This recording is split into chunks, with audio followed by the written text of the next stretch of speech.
So welcome back guys, this is your Vijay है और बहुत बहुत स्वागत है आप लोगों का ये पाठशाला के चैनल पे।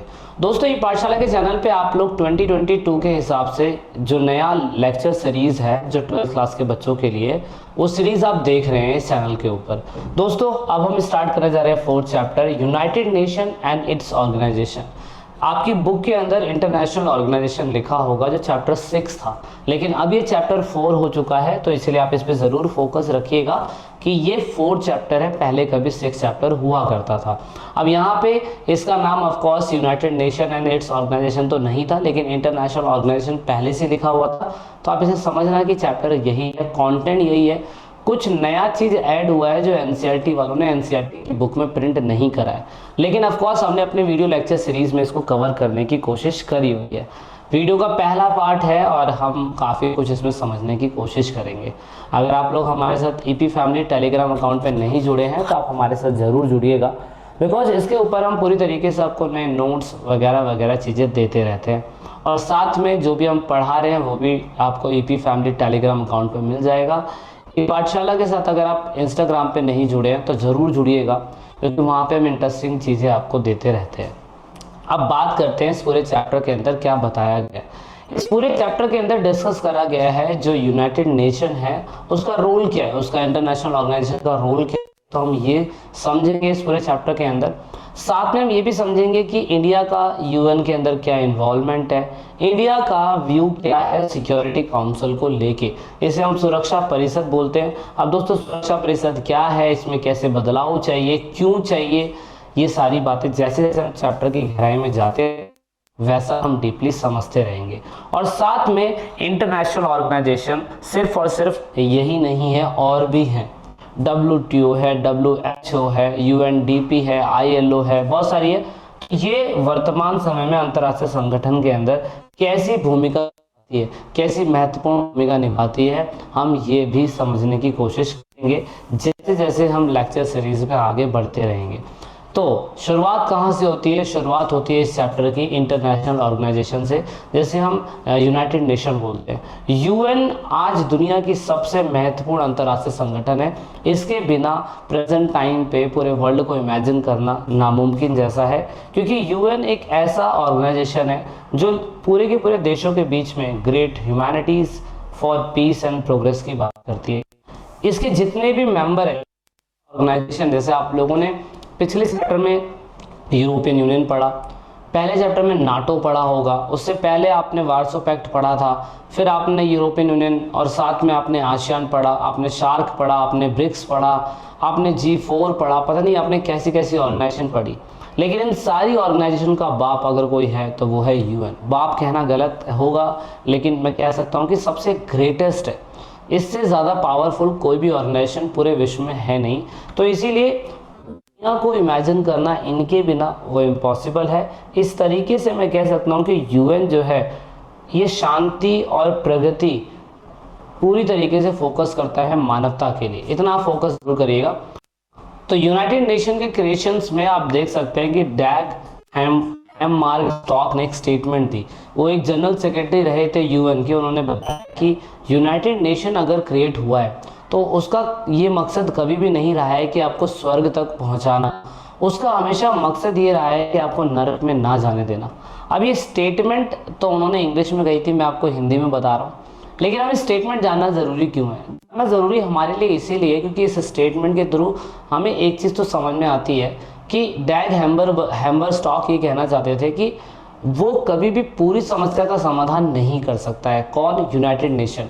लेकिन हाँ, यूनाइटेड नेशन ये चीज़ कर सकता है कि आपको जो भी समस्या विश्व के अंदर झेलनी पड़ रही है उसको वो कहीं ना कहीं कम कर सकता है। तो ये इस पे फोकस इन्होंने कर। अब इसीलिए कि अंतर्राष्ट्रीय संगठन यानी कि यूएन हर आप तो नहीं है, लेकिन शांति व समस्या को हल कर कर वो विश्व में शांति स्थापित करना चाहता है, क्योंकि ऐसी अनेक समस्याएं हैं जो कहीं ना कहीं विश्व की शांति को खतरा पहुंचा रही है। तो इसलिए यूनाइटेड नेशन जो है पूरी तरीके से यही काम करता है कि अगर एक राज्य दूसरे राज्य से भिड़ रहा है, एक कंट्री दूसरी कंट्री से भिड़ रही है, तो उनके बीच के डिस्प्यूट को सॉल्व करने का काम इनका होता है। अब यहाँ पे धीरे धीरे करके कुछ मुद्दों को हल करने की शुरुआत सभी राष्ट्रों के साथ मिलकर संयुक्त राष्ट्र ने वैश्विक मुद्दे बहुत सारे हो सकते हैं, इसीलिए मैं कह सकता हूं कि ये इंटरनेशनल ऑर्गेनाइजेशन है जो ऑफ कोर्स बहुत ही हेल्पफुल है, क्योंकि वो कोऑपरेटिव है, एफर्ट दिखाती है नेशंस स्टेट्स के लिए, तो इसीलिए बहुत एक अच्छी इंटरनेशनल ऑर्गेनाइजेशन है। सो यू कैन से, आप कह सकते हैं सिंपल शब्दों में कि एक रेफरी की तरह काम करता है, कि अगर दो नेशंस के बीच आपस में कोई झगड़ा हो रहा है तो ये शांति की बात करेगा, उस समस्या को समाधान करने की बात करेगा, और इंटरनेशनल लेवल पे कोई भी कॉन्फ्लिक्ट हो रहा हो उसको सॉल्व करने की कोशिश करेगा। तो दोस्तों इसकी शुरुआत कैसे हुई? इसकी शुरुआत होती है यहाँ से। मैं थोड़ा सा स्टेटमेंट आपको दिखाना चाहूँगा। स्टेटमेंट कहाँ से होती है दोस्तों? आप लोगों को अच्छे तरीके से पता होगा। क्या पता होगा? आपने वर्ल्ड वॉर सेकेंड सुना होगा। वर्ल्ड वॉर से लेके 45 के बीच में हुआ। 1939 से लेके 45 के बीच में दो नेशंस आपस में, दो नेशंस कह रहा हूँ, दो अलायंस आपस में लड़ रहे थे। एक एक्सिस नेशंस लड़ रहे थे और एक नेशन आपस में लड़ रहे थे। तो अलायंस के अंदर अगर हम देखें तो यूएसएसआर था, यूएसए था, फ्रांस था, उसके बाद यूके था, ऐसी बहुत सारी कंट्रियाँ। एक्सिस नेशन के अंदर जापान था, जर्मनी था और साथ में इटली था। तो ये नेशन साथ में हमें देखने को मिले। जीता कौन? अलायंस नेशन जीत गया। अब बात ये थी कि युद्ध पे युद्ध होता जा रहा था, क्योंकि उससे पहले भी युद्ध हो रहा था। अब 1914 से 1918 तक एक और युद्ध चला था, लगभग 19 तक इसको शुरुआत में मान लेते हैं, लेकिन 18 लिखा जाता है। तो ये युद्ध चल रहे थे। अब युद्ध में यूनाइटेड नेशन ने ये फोकस करा कि यार अगर एक युद्ध के बदले लोग सिर्फ युद्ध ही करते रहेंगे तो ऐसे विश्व की शांति को खतरा होगा। इसलिए सबसे पहले लीग ऑफ बनाया गया। लीग ऑफ नेशन, पहले यूएन नहीं बनाया गया था, पहले लीग ऑफ नेशन बनाया गया था। लीग ऑफ नेशन को हम लोग बिग फोर कहा करते थे।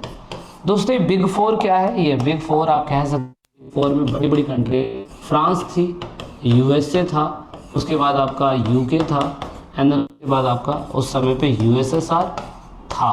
ठीक है, ये चार कंट्रियां मेन थी उस टाइम पे, पावरफुल थी। ये चार कंट्रियां पावरफुल थी और ये पावरफुल कंट्रियां विश्व में ये डिसाइड करती थी कि हमें करना क्या चाहिए, हमें शांति के लिए बात कैसे करनी चाहिए। इसलिए बिग फोर ने लीग ऑफ नेशन बनाया, और लीग ऑफ नेशन बनाने के बाद इसका नाम यूनाइटेड नेशन पड़ा, जब दूसरी और कंट्रियां इनके साथ जुड़ती चली गई। अब मेन बात क्या है, जब दूसरी कंट्रियां जुड़ती चली गई तो नाम चेंज करना पड़ा, क्योंकि पहले लीग था। लीग आपस में आके जुड़ी, नेशंस क्रिएट करा और एक ऐसा लोगों को एग्जांपल दिया। इसलिए league of nation was formed after the end of first world war, और फर्स्ट वर्ल्ड वॉर के बाद लीग ऑफ नेशन बना, और लीग ऑफ नेशन काफ़ी लंबे समय तक चला। लेकिन 45 के बाद ये महसूस करा गया कि अब हमें पूरी तरीके से इसको अच्छे लेवल पे लेके जाना।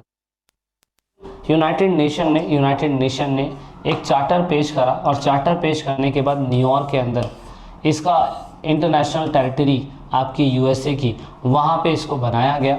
शुरुआती समय में आप देख सकते हैं इस चार्टर की बात 26 जून 1945, आज से 74 से 75 साल पहले, 76 साल पहले हुई थी।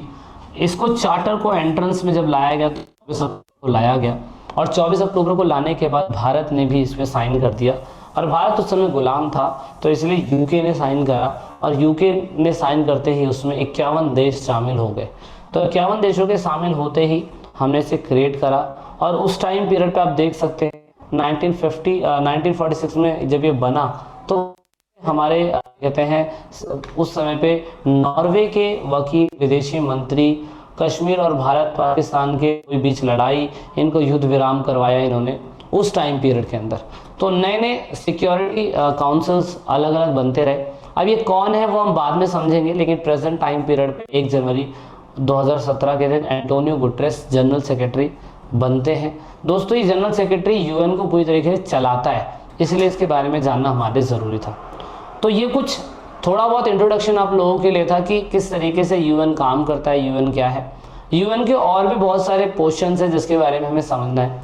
वीडियो जैसे जैसे गहराई की तरफ आगे बढ़ती चली जाएगी, आपको नई नई चीज़ें समझ में आती चली जाएगी। अभी वीडियो के लिए इस चैप्टर में इतना ही है।